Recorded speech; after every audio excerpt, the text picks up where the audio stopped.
Good evening and welcome to Thai PBS World Tonight. Coronavirus news does not have to be about how people around the world is in despair in fighting this pandemic, because in fact we can look at the situation from the brighter side, especially on how people around the world adapt to this reality, especially in staying at home and try to connect to one another. Thai PBS World Tonight talked to James Longman, ABC correspondent. He told us how he keeps looking for good coronavirus news. So James, how are things in London?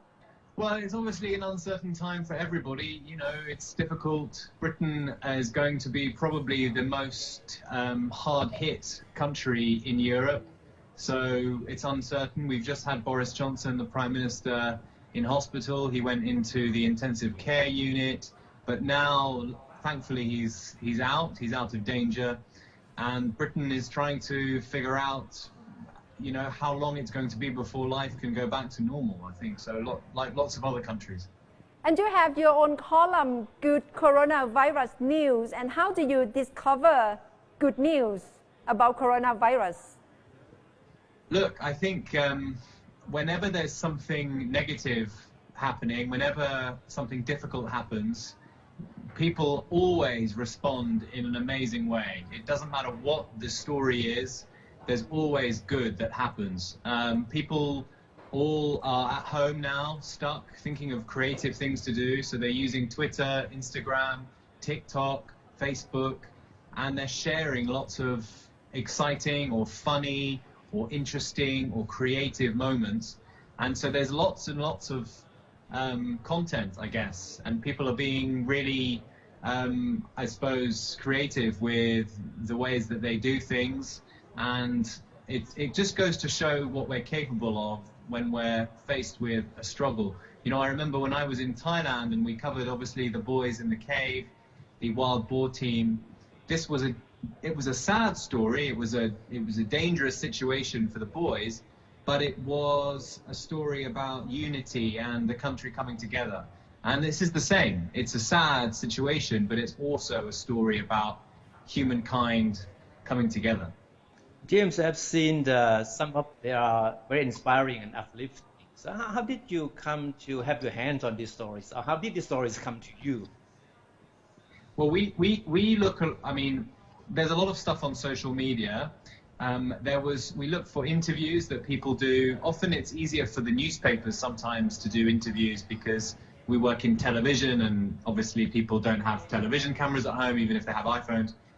But so, I mean, there's plenty of good news being collected by all sorts of news organizations around the world. But we just wanted to make it into like a 2 times a week like TV program. And specifically, I want to be able to speak to people about their experience. So if someone films a funny video, we don't just want to put the video on, we want to speak to the people who made the funny video. So yeah, we have a team of producers in New York. I work from home in London, and we do our best. So what are among the stories that touch you the most? I think there was a lovely story about a group of school children in Texas who decided to write letters to a hospital in New York, and where obviously, because New York is the epicenter, and they wrote all these letters. And what we decided to do was we got on a FaceTime and we got the doctors and the students to speak to each other and to thank the students for writing the letters. And the letters now have been published and they're going to lots of different hospitals in New York. So it's nice because you can bring people together. Another amazing one for me was a couple in New York, 105 years old and 95 years old. And they spoke to me about, you know, how to survive through difficult moments. And her name is Naomi Raplensky. She's a famous poet. And then she read me one of her poems. And to speak to a 105-year-old on Skype is a little bit difficult, but it was okay in the end. Wow, it must be quite a challenge to interview someone who are 105 years old over Skype. Yeah, exactly. I mean, obviously she has poor hearing now because she's at 105, but she was still full of spirit and energy, and it was a bit difficult. We had a lot of questions where I'd ask the question and I said, "How are you?" And then she thought I said, "How old are you?" So we had a funny moment like this. And so far, James, how do Americans react to your story? Because right now the situation in New York, in America, is quite serious with COVID situation. Well, people they like it because I think they need uplifting. You know, when it's difficult, when we're faced with these problems, it's nice to have moments of release and reflection and positivity. You know, because when we work in the news, often only the bad news is the headline. But there are good, positive moments, and I think Americans like to be reminded of it like anybody else. Even in New York, you know, there's so much creativity. This is one of the most creative, multicultural cities on earth, and they have so many good stories. And yeah, they like hearing about it.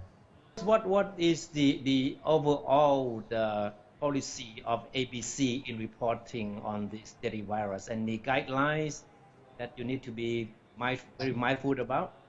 Well, obviously, for anything that's medical, ABC has our chief medical correspondent, Dr. Jen, and she has been leading the kind of medical information and medical news.